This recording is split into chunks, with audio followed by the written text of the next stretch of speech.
it's funny because what we're talking about today is Peter Kaukonen's album on Grunt Records, okay, Black Kangaroo. And the interesting thing there is that, Peter played, you know, Peter played with some pretty amazing people. I mean, he played with Link Ray. He played with Hot Tuna, the Jefferson Starship, Link Ray, Johnny Winter. He played with all those guys. And it's funny because when I met him, he first came to Pacific Pioneer when we were doing the Long John Silver album for the Jefferson Airplane. And I'm going to back up just a giant step backwards to say that the reason we got that Jefferson Airplane album to do for Long John Silver was there was and I think I mentioned this guy before, a guy named A.C. Lehman, who was the creative director at RCA Records in New York. And we were good friends. We, meaning the group at Craig Braun, were good friends with AC. And they took me over and introduced me to AC. And he was a really nice guy. The guy had to be like 300 years old, but he was really sharp and he was really into the music thing. And we showed him when we went to meet him there at RCA, and we had lunch with him. Tony Graboy, who ended up being my partner at Pacific Pioneer, who was the head salesman at Craig Braun, showed him some stuff that we had done, and Jesus Christ Superstar and the Rolling Stones song that I'd done. And we showed him a comp that I had put together for Grand Funk Railroad, because they were Terry Knight, and he had a band, a doo-wop band in the 50s, I think, and then he started managing Grand Funk Railroad. And I had this idea for a Grand Funk Railroad album in a brown paper bag. And AC saw that and asked if he could use that. He was working on the Bark album for Jefferson Airplane. And he was kind of stuck for what he could do. And he asked if, it was a comp, and, he asked if he could take that idea and use it. And yeah, sure, of course, it's cool, because we're also making him like us even more. The one thing you want to do with a client is get them to like you. Because people will do business with people they know, they like, and they trust. And those are the three most important pillars in sales, and getting, and even in relationships, when you get to know somebody and you like them, you can trust them, and then you start becoming, you become closer and closer. That's three basic things that happen in any kind of relationship. But certainly, with AC, it was really cool because he was kind of like everybody's grandfather, but he had done all this stuff. I mean, he was a very accomplished creative director. And so we let him use that, and he did the Bark album and put it inside the bag. And then I ended up doing something different that was the Phoenix album that we did the E Pluribus Funk album for Grand Funk Railroad. And then we did that was with Craig Braun. With Pacific Pioneer, we did the Phoenix album. And but back to AC, in return for doing that, he gave us the next Jefferson Airplane album to do, which was Long John Silver. And so we had gone to San Francisco, Tony and I, to meet with them. And it was really kind of cool because we hit it off really well. I mean, I was a huge fan of theirs. I mean, when I was in college, we'd go over to Haight-Ashbury and hang out in front of their gingerbread house, that Victorian house they had. And then it became Grunt Records headquarters. And then a few years later, I'm hanging out with them, and it was really unreal. It was really unreal. And I had, when we were there to meet them, it went really, really well. And Long John Silver, they gave us a briefing. They let us listen to some cuts from the album that they were working on. And so we went back to Los Angeles after partying with them. We missed the flight. I think I mentioned that before. Yes, I grew up in San Jose, and New York San Francisco was a place that we went quite often. Knew it like the back of my hand, but we had partied so heavy with them in there. They had the house that they had in the Fillmore or Haight-Ashbury was originally a bank, and they had a big underneath they had a basement that they made into a rehearsal studio, and there was this huge safe that they kept all their drugs in.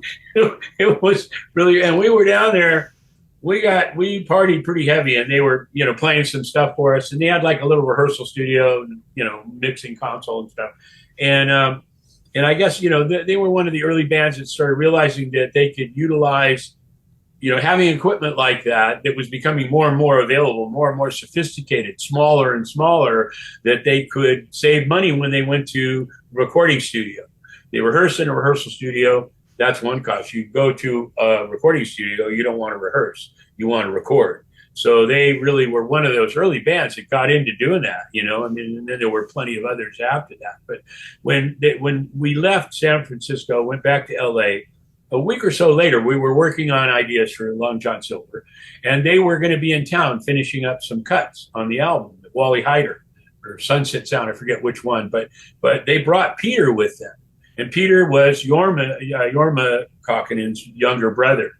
And he was really cool. I mean, we started talking, we showed him around Pacific Pioneer in the art department. He was a real art lover, and just a really cool guy. And we ended up talking, and it turned out that there was a guy named Larry Weisberg, okay, who was with Spirit. He was a bass player. He played with Spirit. He played with a whole bunch of other bands. And, he ended up being, and I didn't know him at the time. I didn't know Larry Weisberg, but I had heard his name because he was with Randy California and I just said Jay Ferguson. Yeah, exactly. And he had played with these other people as well.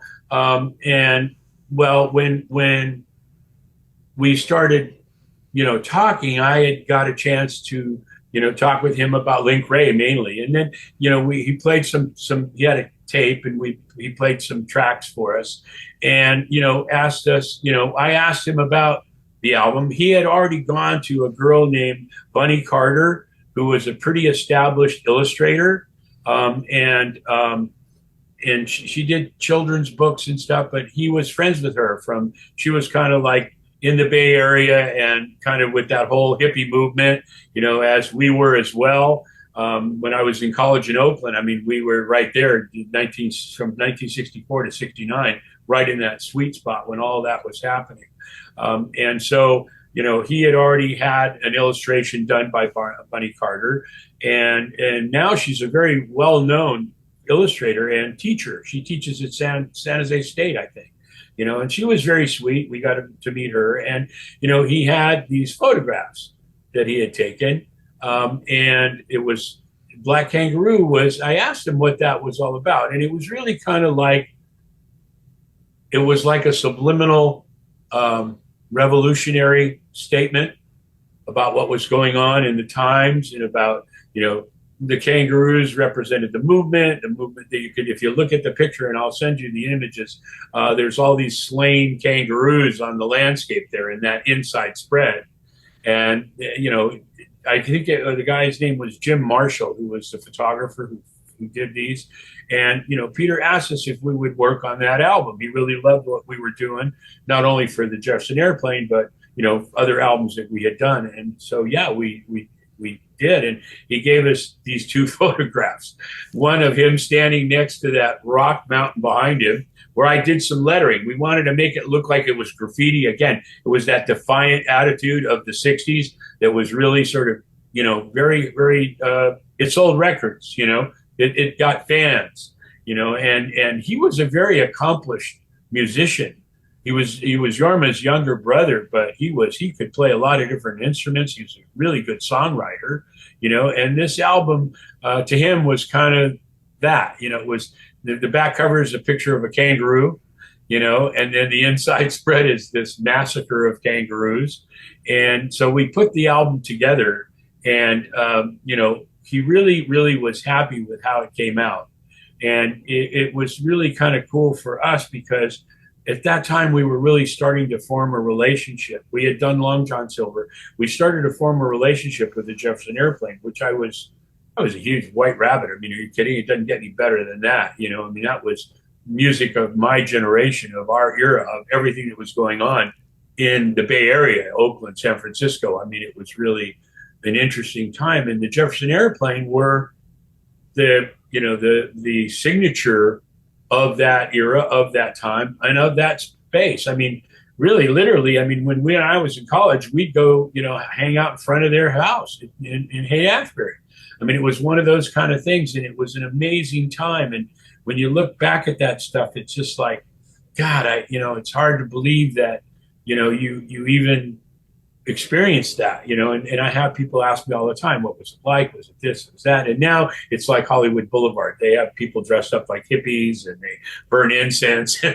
It's the commercial thing that moves into the whole thing. But, it's funny because I had mentioned Larry Weisberg, and years later, in the 80s, actually, I hooked up with him. He actually reached out to me. He had a company. He was a bass player, and he played with all these different groups. And he was a bass player that started a accessories company called Silver Eagle. Silver Eagle Designs made guitar straps. And since he had a lot of connections in the music business, it was really a great way to launch his merchandise, the guitar straps. And he sold guitar strings, and other picks and all this other stuff that he was selling other people's product. But he also wanted to start his own brand. And so he actually reached out to us. And I don't think that he really put two and two together with this Black Kangaroo album, because he played bass on it. And later on, when we became the agency for Silver Eagle, and we did some really great stuff. I mean, Lita Ford was a good friend of his, and we did she did an endorsement ad for his strings, and she was dressed up like a waitress in a coffee shop, and she was really, really cool, and so and we met Carmen Appice, who was Larry decided that he was going to do these educational videos for musicians. So, and it was a brilliant idea because nobody was really doing it. And what he would do is he'd get his friends. Carmen would come in and give instructions on playing drums, and then we created this packaging for him. It was called Backstage Pass, and it was guitars, drums, piano, and all his musician friends came in, and he gave them a percentage of the sales. I mean, it was really kind of unique, and we did all the packaging for that. And so later on, like I said, and he fit right in with that whole Black Kangaroo thing with the blues and the psychedelic rock thing, and Peter he could be hard rock, but he could also be very mellow. And it seemed like the Jefferson Airplane were really, even more than incestuous, it was truly a family kind of thing. And it wasn't really, sometimes it wasn't really based on what they knew would sell and what people would buy. It was more about getting different kinds of music. And I had this conversation with Yorma, his brother, and Grace. They came to the office a couple times at Pacific Pioneer.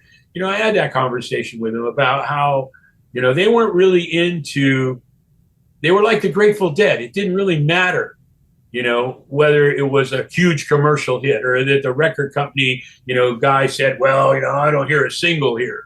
And they had control. They could control that. And sometimes they were right. Maybe sometimes they were wrong. It depended on how you looked at it. If money was the main motivator, then, it wasn't. But they were able to be with their finger on the pulse of helping young musicians. There's another group that we're going to talk about sometime down the road. It was called One, okay, O-N-E. I've never heard of them. I'm learning something new again. Yeah, and they were great. And the weird thing about that group, they were really good musicians, but the lead singer didn't really sing. He made noises. Like he'd cup his hands, all this crazy stuff that would go with the music. And we did an album for them, and they were down in LA recording, and we got to know them, and so it was really more about promoting young talent, looking for young talent, because the Jefferson Airplane were already established. I mean, they had just like the Grateful Dead. I mean, how many hit singles that they had? They didn't, but how many albums did they have? How many songs? It was more about the music and not about being, commercially successful. Touch of Grey was probably one of the biggest things they had, and a few others. And they were an amazing group. They would just have a concert and 100,000 people would show up. I mean, so they didn't really care. And I think Jefferson Airplane kind of shared that kind of awareness with consumers, fans. Those were really fans, and you have those today. I mean, you see it with the Rolling Stones, and they'll sell out a stadium. Those are fans, and whether they've had. I mean, when's the last time they had a hit single? Yep, I could not think of it. That I is an can't either. excellent point. And I think the indie labels, a lot of performers are looking at many of the independent record companies because I've often read with Yeah, many of the well-known companies, they want to know like when the next single is yeah, because it's about money and profit. yeah, sure. It's not so much about creativity, maybe a little bit, but I think the underlying, I could be wrong, but I've seen it. It's more about money. Tommy Yeah, James I know shared that. that a lot with I think Roulette. you're 100% right on that. And you can, and I think that mindset was really prevalent in the 50s when groups would, and we talked about this before, a group would have a hit single, and then the next single they put out would sound sort of like that one, and it would have this kind of regenerated, recycled kind of thing. And then all of a sudden, the Beatles came along and changed the way we listen to music, changed the way music was done. It was like Lucy and Ricky coming up with more than one camera on a set. It used to be one camera and everybody played to the camera. There he came up with Desilu Studios had multiple cameras. They changed the whole way that television was shot. And movies were already doing it, but TV wasn't. It was really kind of strange. Um, the Jefferson Airplane were really into that. And I think today, Alice Cooper, as much as I love Alice, I mean, he really does try to discover new talent, constantly bringing in new people to expose, based on his, hanging on to his coattails, but holding their own.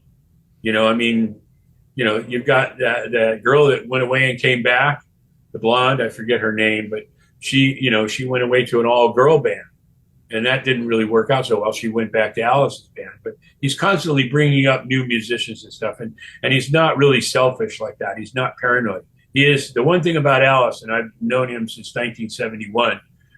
He's very confident of who he is and what he's all about, and he kind of lost sight of that, as we all did, and the trick is to end up out on the other side of it better than you were before you entered it. And Alice is truly that kind of a talent. He's got a new album coming out. He's working on a couple others. He's touring with 3 different bands. And, there's talk of the original band, except for, Glenn getting back together and doing, something. And, we'll see where all that goes. But, I mean, the Jefferson Airplane were really like that. Papa John Creech, this group won.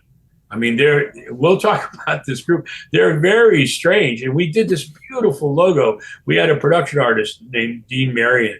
And this is back in the day when ruling pens and circle compasses with ruling pens that you fill with India ink. And he did this one, I designed this one logo, and it needed to be inked. And I couldn't do it. I mean, it was just inset lines, 3 or 4 of them, all the same thickness all the way around, making a circle with lettering in the middle that said 1. And it was all ruling pens and stuff and India ink. And it was just too I did the sketch, but I couldn't do the finish. And Dean did it. And I mean, it's beautiful. And I have all that stuff, and I'll make sure that we talk about it. But this, we started out talking about Peter's album. It's really, it was a great time working with him. And again, we were only really solidifying our relationship with the Jefferson Airplane, which for me was just such an honor. They were iconic. They were like the Doors. It's kind of funny. I some of them, I wasn't close enough to White Rabbit to really get the big part of it. It was a couple of years later. Same with the Doors. I mean, it was a couple of albums after Jim Morrison had passed away.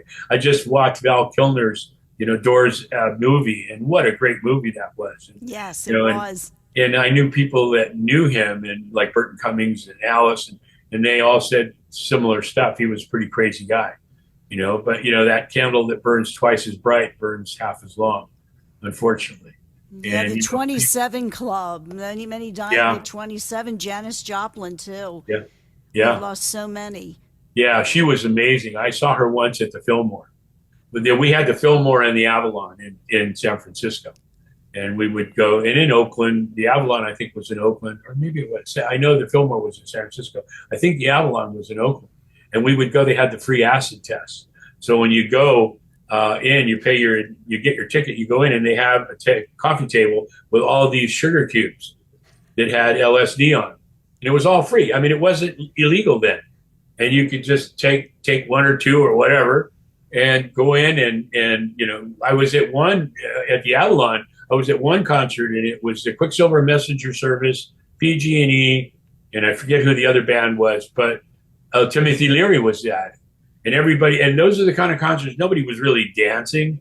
They're all off doing things separately or together. And most people were laying against the walls, and just watching, because they were playing all the liquid light shows and Batman serials from the 30s played backwards and upside down.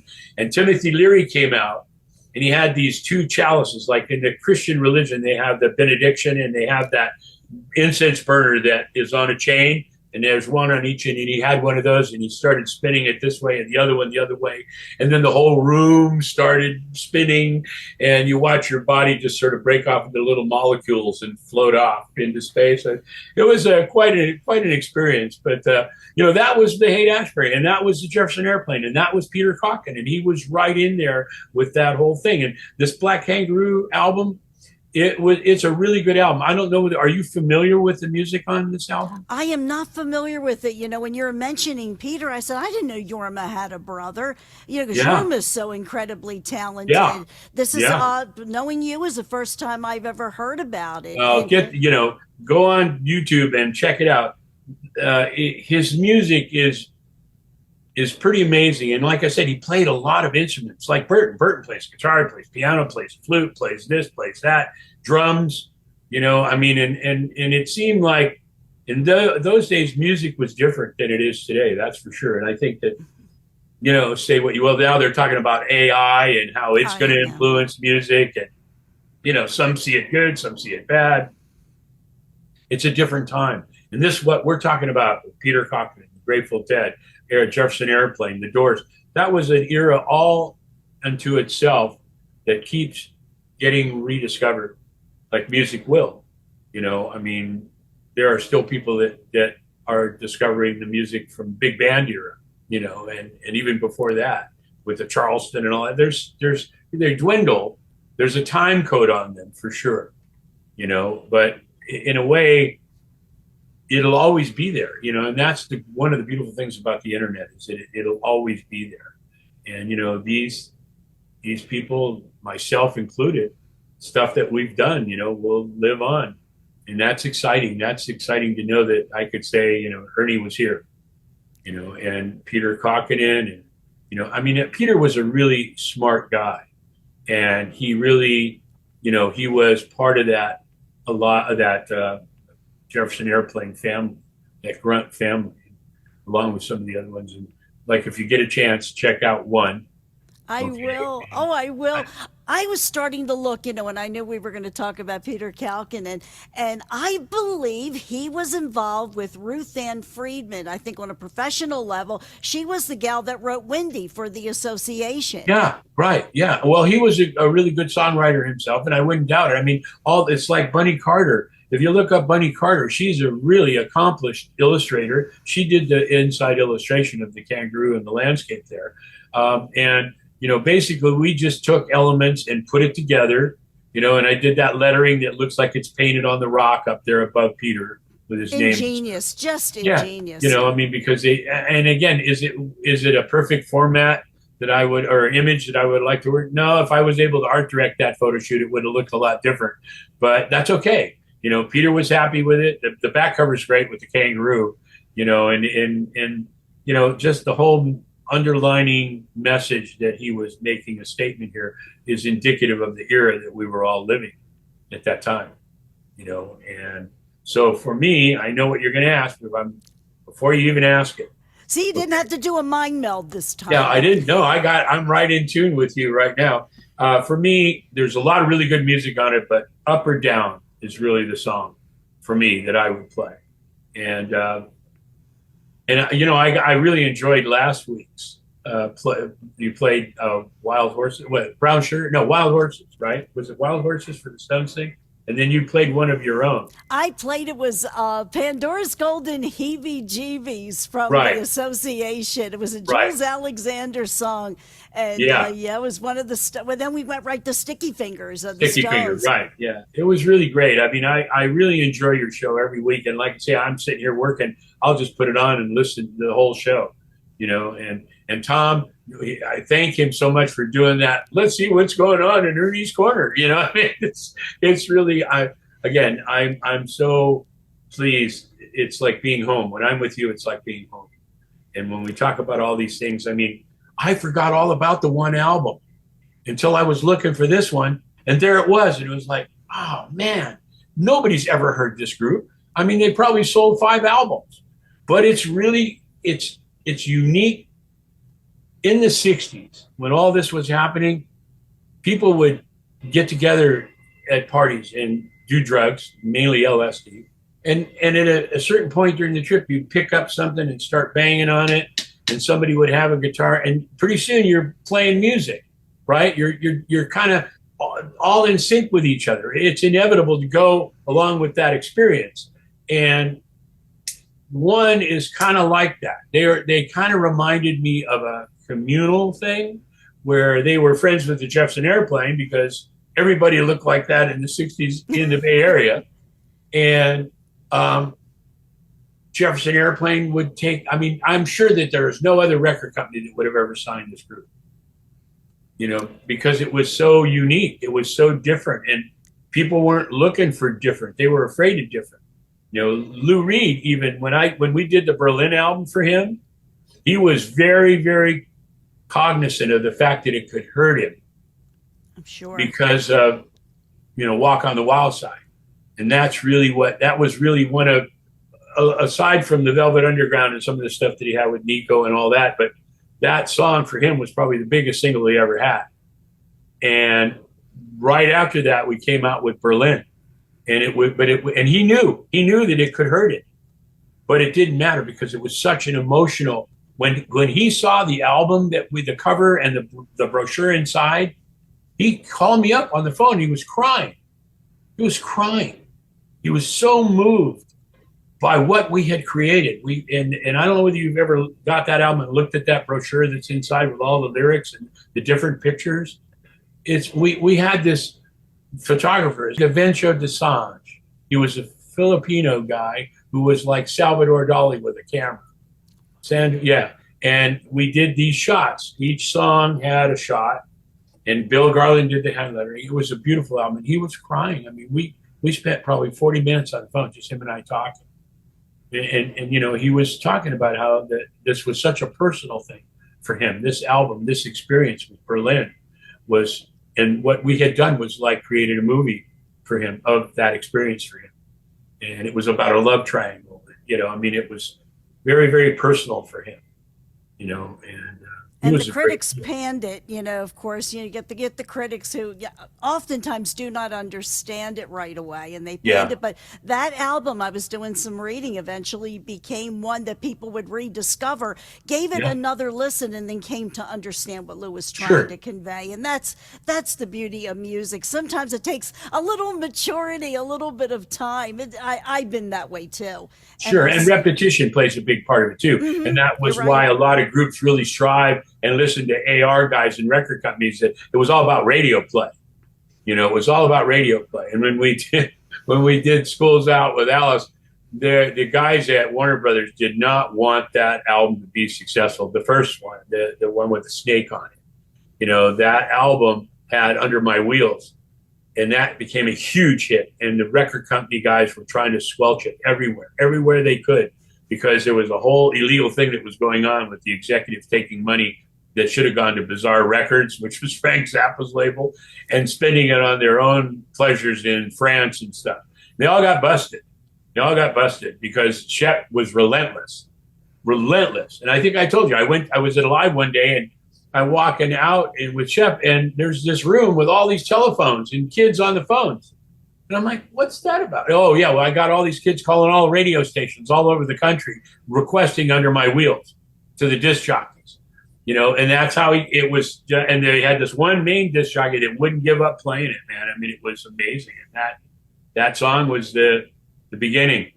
We The can be beginning defiant too. We can yeah, be sure. defiant. Yeah. Oh, that, That's why I am in public radio yes, because exactly. I was going to say, I'm sure that you can feel you can feel that big time because that's kind of what you experienced. We experienced it too. I mean, we always kind of tried to side with the art rather than the money.